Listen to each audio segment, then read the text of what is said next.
A long time ago at university, I was told a story about Bishop Westcott, who was one of the great Victorian bishops. It's probably apocryphal, so don't take it as gospel truth. He was in a railway carriage, and opposite him was a young Salvation Army girl. And this young girl, seeing this distinguished figure as representative of a compromised state church, and probably not someone who was a real Christian or who had a proper conversion experience, wished to try to help him. And she said to the bishop, rather timidly, "Are you saved?" And the bishop gently looked at her and replied, "Do you mean sodomai, sesostai, or sosestai?" And he then took her through the meaning of these three Greek words. I am saved, I have been saved, I shall be saved, which correspond roughly to our reading from Romans 8 next Wednesday from Paul. Those whom he called, he also justified. Those whom he justified, he also glorified.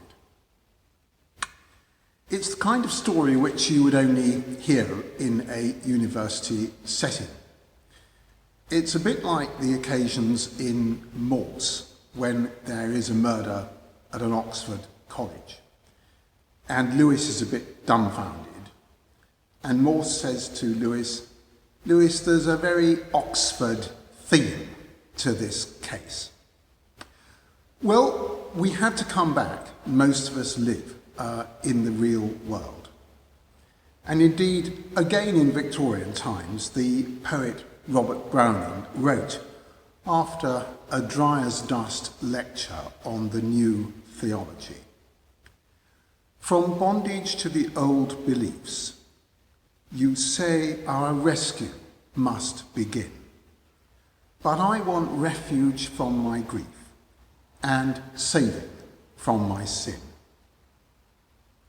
Salvation is past, present, and future. L.P. Hartley, in that famous beginning to his novel, The Go-Between, wrote, "The past is a foreign country. They do things differently there." But rather less elegantly, it's been said, the past isn't over, it isn't even past. And the past shapes our present for good or ill. There was a Christian psychiatrist, Kenneth McCall, who wrote a book in the last century called Healing the Family Tree, about the influence that past generations can have upon us. Whether that is occultism, alcoholism, or anything else. And I'm reminded of the words from Hebrews that Jesus will save us to the uttermost. And then the present. We are not flotsam and jetsam on an ocean tide, but made and created for a perfect purpose. And as we commit to God our relationships, our situations, our chance meetings, we will find him sufficient, just as the Israelites in the desert found the manna sufficient. George Herbert, in his poem Prayer, speaks of Christ as the exalted manna. And Paul takes the same theme in Corinthians when he writes of the Israelites' wilderness wanderings. They drank from the rock that followed them, and the rock was Christ. And then the future. God of compassion and mercy, if I love thee for the hope of heaven, then deny me heaven. If I love thee for the fear of hell, then give me hell.